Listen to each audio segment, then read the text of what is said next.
So I'm going to do a quick demonstration on how to create a drop fade comb over.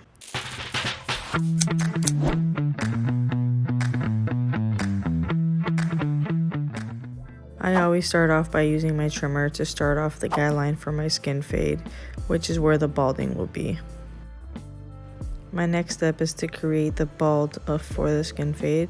Sometimes I'll use a straight razor, put some shaving cream, and get rid of the hair. I will use a trimmer and get rid of all the hair, just like this. Not everyone feels comfortable with a straight razor, so depending on what you feel comfortable with is what you can do. My next step here is putting on my 1.5 guard, which I'm going to use to remove bulk. Removing the bulk makes it easier to see your fade and see your guidelines that you have created. Now I'm going to open my lever and create my second guideline after creating the bald guideline. As I'm cleaning up the area, I'm actually going to start closing my lever little by little to start removing that bottom line. And then I'm going to start using my half guard to get rid of that next guideline. Start blending in the bottom with the top.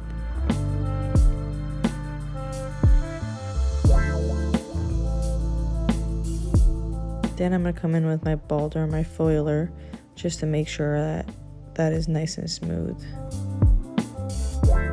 Now I'm going to do a little bit of clipper over comb just to remove a little bit of that extra bulk. Now I'm going to use a hair grip to remove the hair from the part. I'm going to use my trimmer to start etching in the part as well as possible. Then I'm going to put some shave gel on there just to create smoothness so that I can come in with a straight razor and make it nice and sharp. After that, I'm going to do some detailing, bringing in my texturing shears to create a better blend between the fade and the top of the head.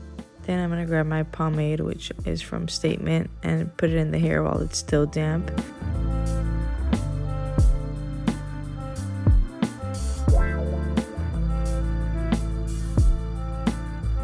I'm going to grab my blow dryer with the roller brush and start styling and molding towards the direction I want the hair to go to. And here's your final product. It is a drop skin fade with a comb over hard part.